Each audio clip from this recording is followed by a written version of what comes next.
Hello, it's Jim Hutchins for the Jerusalem Connection Spot Report for this week.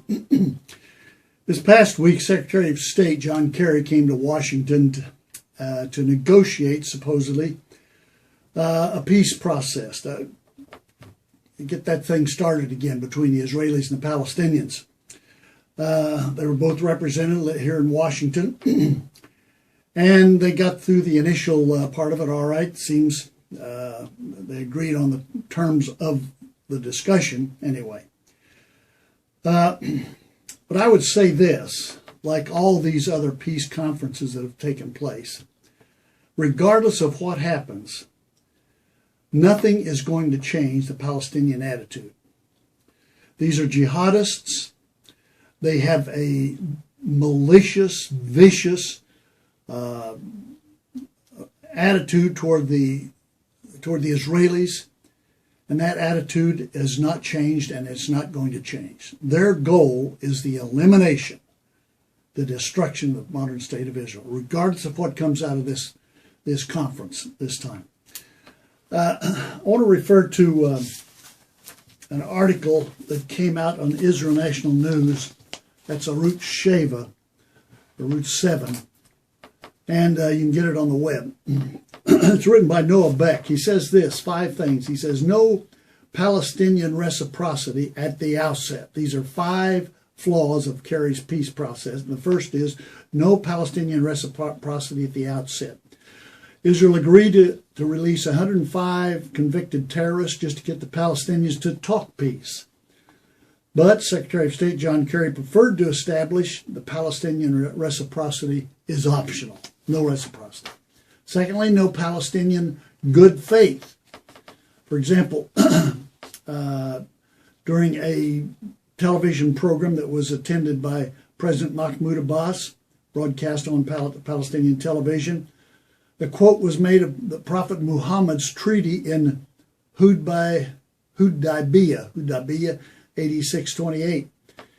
Quote, in less than 2 years, based on this treaty, the Prophet returned and conquered Mecca. This is the example, it is the model. Regardless what comes up, it will be changed to destroy Israel, if that can be. Third, no religious freedom in a future Palestinian state. Palestinians insist, ironically, that peaceful coexistence means no Jewish settlers in their state, which by definition defines them as an apartheid state, as all Muslim countries are. If you don't think they're apartheid, try to build a church there. Try to conduct Christian religious services in a Muslim state.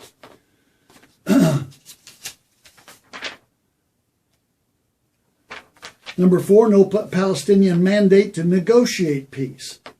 There are about 2.1 million Palestinian Arabs in the West Bank and 1.7 in Gaza, but Hamas-ruled Gaza vehemently opposes peace negotiation and denies Israel's right to exist. So half of the Palestinians say absolutely not. There'll be even no negotiations. Finally, number 5, transferring the West Bank could be Israel's geostrategic undoing. In 2005, there were 10,000 Israelis that came out of Gaza.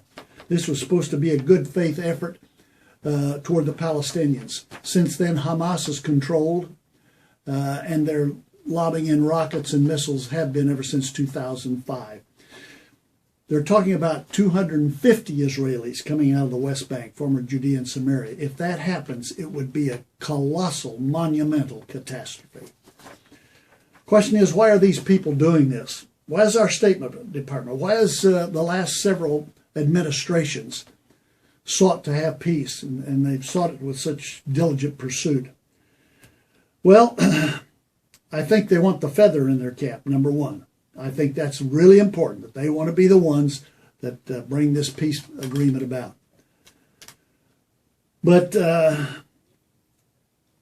secondly, and I think this is more important, they are doing, whether consciously or unconscious, they are attempting to do, I should say, only what God can do. They're attempting to do what only God can do. There has been dissension and hostility between the sons of Isaac and the descendants of Ishmael ever since they were born, thousands of years. It's not going to change until the Prince of Peace comes. It reminds me, actually, of one that Isaiah refers to in Isaiah 14. You'll note this. He refers to one who said, "You said in your heart, I will ascend to heaven. I will raise my throne above the stars of God. I will sit enthroned on the mount of assembly, on the utmost heights of the sacred mountain. I will ascend above the tops of the clouds. I will make myself like the Most High." Is that not what this process is? Making themselves like the Most High? Let me give you Jeremiah's verdict of this. Jeremiah 6, and also Jeremiah 8. Jeremiah 6, verse 13. From the least to the greatest, all are greedy for gain. Prophets and priests alike, all practice deceit. They dress the wound of my people as though it were not serious. Peace, peace, they say, when there is no peace. Then listen to this. Are they ashamed of their loathsome conduct? Do they have no shame at all? Listen to this. They do not even know how to blush.